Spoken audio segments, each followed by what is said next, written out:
I'm here today with Jordan Blum, author of upcoming book, Every Album, Every Song, Opeth. And today we're going to be talking about not just the book, but I guess about Opeth as well. How's it going with you? It's going pretty well. Yeah. Thanks again for having me on. I've been a big fan of the channel for a while, so it's an honor to be here. Well, it's an absolute pleasure to have you on and talk about Opeth and your book. And let's start from the beginning. Tell us a little bit about yourself. For those that don't know you or that haven't read the previous books, who is Jordan Blum? Yeah. So I grew up in Philadelphia. I still live in Philadelphia, really close to where my parents still are. My sister is, and yeah, I've been a progressive rock fan since I was about 12. Spent a lot of my adolescence listening to the music in my dad's basement. That's kind of how I got into it. Specifically, like Foxtrot from Genesis and Thick as a Brick from Jethro Tull and King Crimson and Yes and all that stuff. And then when I got to college, so around 2005, one of the first things I did was join the newspaper. And I said, I want to like write about this kind of music, even if it's kind of old, even if it's not really like up to date. I kind of want to just spread the word about this stuff. So I started writing for the college newspaper. Albums like Snow by Spock's Beard, and one of the first things I wrote was a review of Ghost Reveries, Opeth's 8th album from 2005. And then from there, it just kind of picked up. I started writing for websites like Sea of Tranquility, Delusions of Adequacy, Examiner. And then just went from there, kind of pitching bigger and bigger places. So right now I'm an editor at a website called Pop Matters. I write for Metal Injection, Kerrang, Prog Magazine in the UK, Ultimate Classic Rock, What Wow, Culture, quite the resume. Loudwire. Yeah, I'm kind of trying to dip my toe in as many places as I can. You're like a virus. You're spreading through all these different places. I love it though. Like you're very well versed. So this is not your first book. You've released two books before, one on Jethro Tull and the other one on Dream Theater. What inspire, even before we talk about this one specifically to do with Opeth, what inspire you to not just write on these websites and not just write off the cuff like that, but put everything together and just go a little bit more old-fashioned way by putting a whole book together? Yeah, I mean, I think that's always kind of the goal of any writer, whether it's like journalism, whether it's creative writing. And my background is in creative writing. I have a master's in fiction, and I run a literary journal. So technically, I guess that's what my main thing is. Um, but yeah, I think the ultimate goal for any writer is to kind of put it all together in a larger form and not just kind of isolated articles or interviews or reviews here and there. Although a lot of writers just put all that together and it's sort of like, all the interviews I've done for 5 years in a book. But yeah, I mean, I just feel so passionately about a lot of these bands that I kind of want to, in some way, like tell that from beginning to end and kind of contribute a larger, I don't know, idea or a larger write up towards it. And the way this kind of unfolded was it was a few years ago, I was looking for a publisher for fiction and poetry that I had. And I forget how, like, we were friends on Facebook, but somebody suggested this guy, Stephen Lamb, who I didn't know at the time, but I contacted him and said, hey, like, I have this collection of fiction and poetry and somebody suggested you. And he said, no, actually, I do. I have nothing to do with that. Basically, we publish these books called On Track about, music. And they also do TV. They do a few on movies, I think, so far. Could be wrong. And then I realized that he and I were at the same magazine in the UK called Rock Society that's no longer around. So I said, oh, maybe you've seen my name before in that magazine or elsewhere. My main passion is progressive music. So if you're looking for somebody to write about these bands, like that's really my main thing. So like, what are you looking for? And he said, oh, great. We're looking right now for somebody to do Jethro Tull or King Crimson. And I said, oh, I know both of them. I like both of them, but Jethro Tull I like more, and I think I know more. I feel kind of closer to that music. So how about that one? And he said, yeah, sure, go for it. So then that came out, and then, that was done. And he said, what's next? And I said, how about Dream Theater? And then that was done. What's next? And I said, well, how about Opeth? So it's kind of just been, after every book, it's kind of like, all right, what other bands are left? What are you looking for? And which one do I think I could say the most about? And which one do I kind of just have the most passion for? Mhm. So, it's this, to talk specifically about Opeth, how much work did you put in the research before you actually start to sit down and put pen to paper? That's a good question. Yeah. I mean, the way it's organized is by album. So a lot of people think that it's like I've had people say there are other books about this stuff, and I'll say I know, but there's more like biographies. This is more album by album, track by track. Um, so basically, at the start of every album or chapter, what I would do is kind of research everything I could that's about the album already. So I would go to Wikipedia. And Wikipedia is never like a source you can use, but it's good for footnotes. It's good for outside information. So I'd go to Wikipedia and just look at all of the hyperlinks, linked at the bottom, go through all of that, kind of put it together in a Word document and print all of that out. And for every book I've done, I've had kind of help with another book that's already out there. So it's kind of maybe cheating, but not really, because I give them credit. So for this one, another publisher called Rocket 88 had a book called The Book of Opeth that was more autobiographical. So I got a PDF of that, and that kind of helped me with the behind the scenes stuff. So it's really just kind of a mixture of compiling all of that and all the notes with really like listening intently for each album, for that week or two that I was working on it, just like a dozen times, really like digesting it. And then just outlining every chapter and kind of, because every chapter before I get into the music itself starts with kind of an essay of where we last left off and what went into the album. So kind of just outlining that of, what do I want the intro paragraph to do?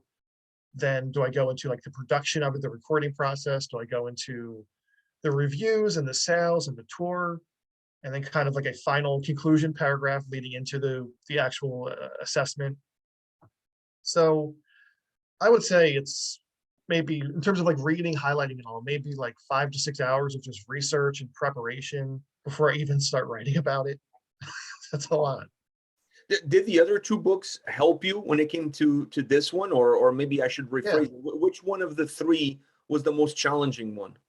this one for sure. Yeah, I mean the other two definitely helped me shape my voice, because what I realize, and it could be a benefit, it could be a detriment depending on who's reading it, but I think I do have kind of a distinctive voice in my writing that's very academic, because I also teach classes. I'm an adjunct professor of English.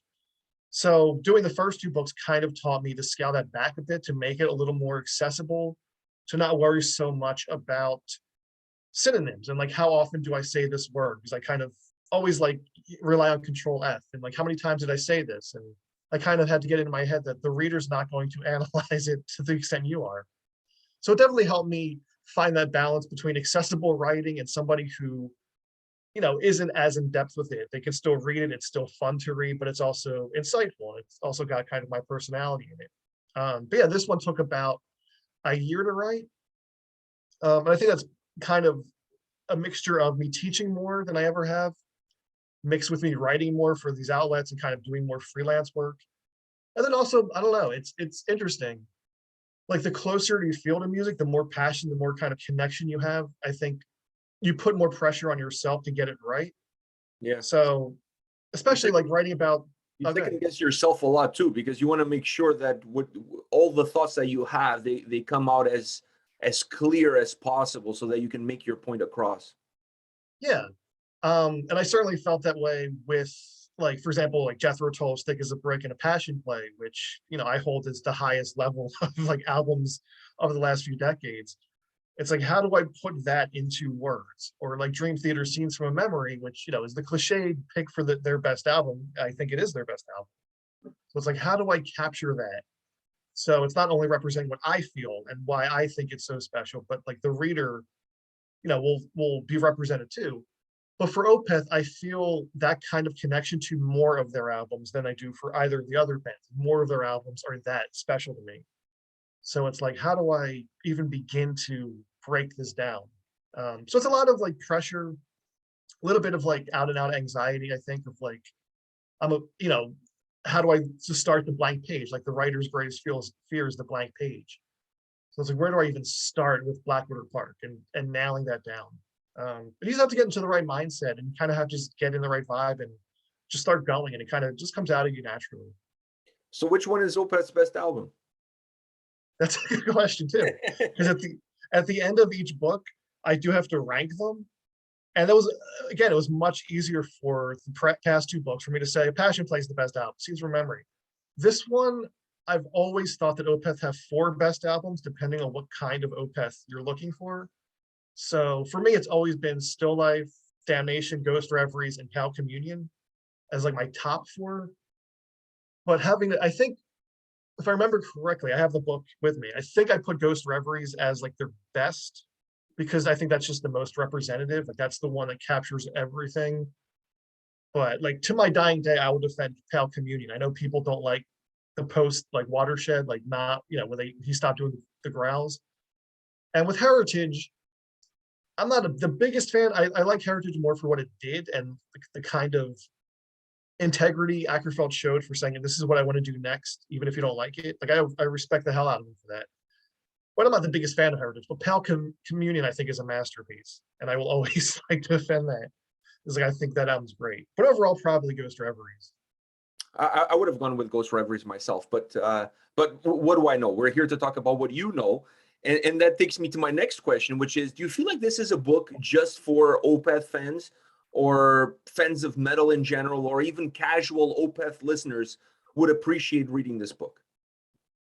I think it's meant for anybody who's into the genre, even because Opeth is a band, as we all know, is so diverse and they change so much. There's so many different like eras of Opeth, and even that kind of gets mixed up. So I think it definitely appeals to the diehards, and I think it may anger some of the diehards because I defend things and I maybe go against popular opinion. And I kind of do like challenging that idea of how into this music people get, like on social media, people like fight over it. They get into that, you made this album, I don't like it. Opeth died in 2011. And it's like, I always like messing with people who get that into it. But no, I think like metal fans in general, it will appeal to them, progressive fans, because a big thing with Opeth that I think some people forget, especially with this recent change, is that they've always had these like folky elements. They've always had these jazz elements.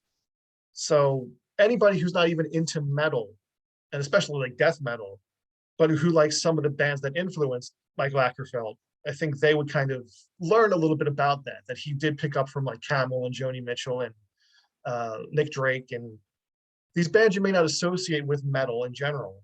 But Opeth is not just any metal band. So I think it'll appeal to any kind of music lover.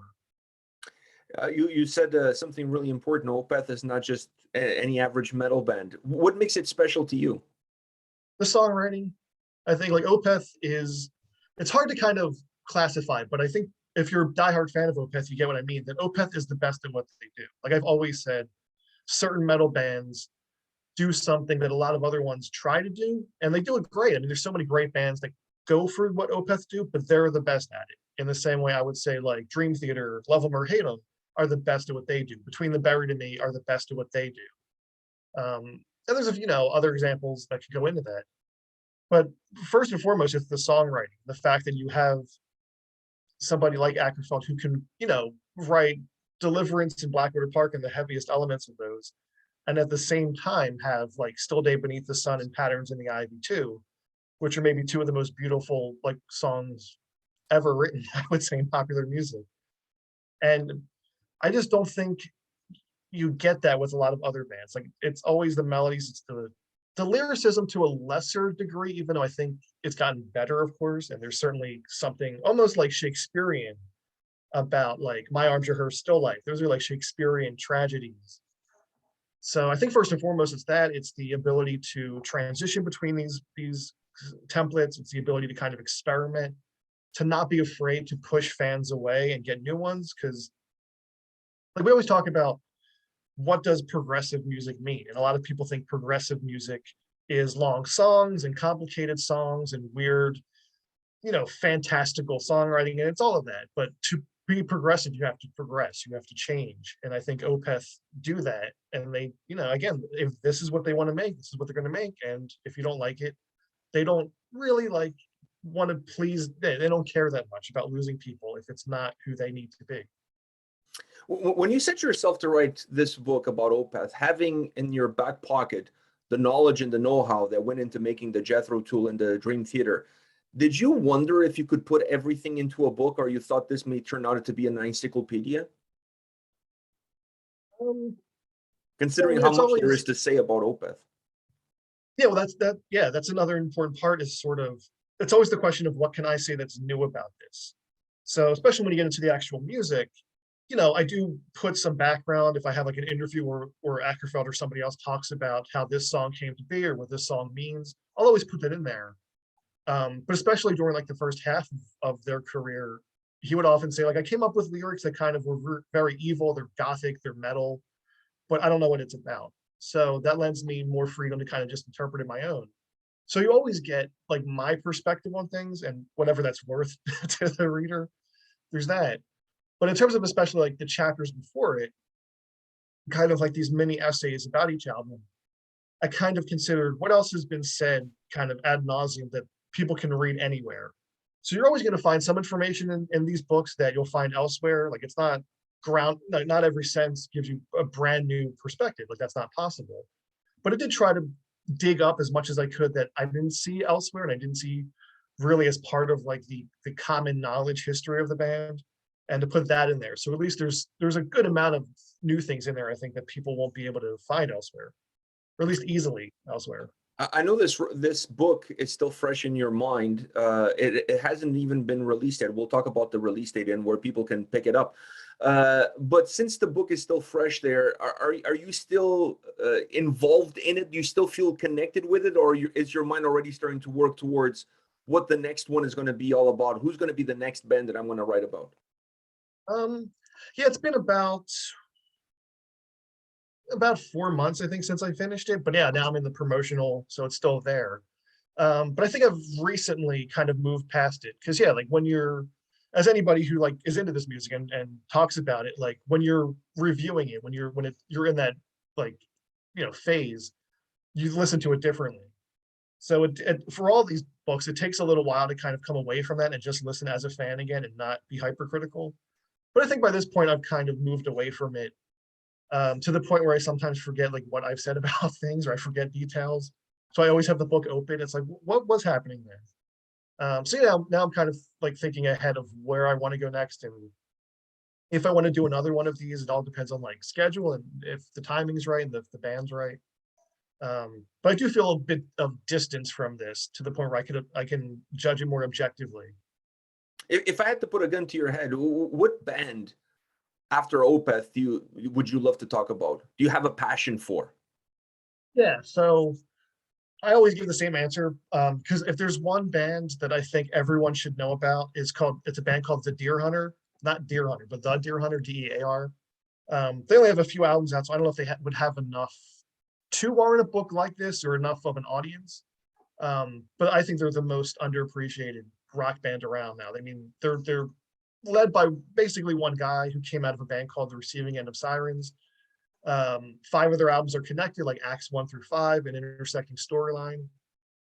So kind of like what Cohen and Cambria are doing, but not sci-fi, more like folky, more about war and betrayal. But they just have like all the kind of prog rock staples of like mixing genres and motifs that come back. Like an album will start with one melody, it'll come back at the end of the next one. And I love stuff like that. I love reprises and stuff. So if there's one band, yeah, that I could just keep kind of talking about and shove in people's face and say, here's why you need to listen to them, it's The Deer Hunter. Wow, interesting. One last question for you, and that is, where can people find the book, and when does it come out? These are two very important answers that you must give. Yeah, for sure. I need to get better at like, I don't know, spamming Facebook groups with all of them. I'd rather get a spam from you talking about the book than half of the ones that I'm getting these days. So spam away. Yeah. So the book comes out, I believe, around now in the UK. Actually, I think it's the 24th in the UK. I could be wrong. I have to double check, but I believe it came out this week in the UK, April 29th in America. And the primary place to get it is online, is at a website called Burning Shed, which, any prog fan is familiar with Burning Shed. So it's there. It's also at Amazon and Barnes and Noble. And I don't think it's in too many Barnes and Noble stores, but I have seen the past two books in actual locations, which is like such a thrill to see my book on the shelf. So by all means, please, if you do find it in a bookstore, send me a picture of it. But yeah, so Burning Shed, Amazon, and Barnes and Noble are the three main places. I was going to say, when you see the book there yourself, do you take a selfie with it, or doesn't cross your mind?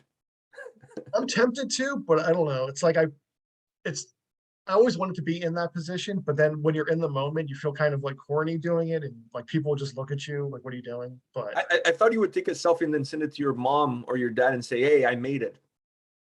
I have, well, I've had pictures of other people in stores send them to me, or like friends of mine in like New Jersey, and it's like that's really weird, but you know, it's so fulfilling to see that. Like that is, it does make me feel like I've done something and I've made it. Well, you definitely have. Well, and thank you for your time today, Jordan. It was an absolute pleasure to talk to you about this upcoming book, upcoming for us in North America. I'm going to put all the links in the description of the video, so if people want to pick up the book, they know exactly where to go. They know exactly where to pick it up. Once again, thank you very much. It's Every Album, Every Song, Opeth by Jordan Blum. Go check it out. April 29th. That's the date. See you, man. Yeah, thanks again, man.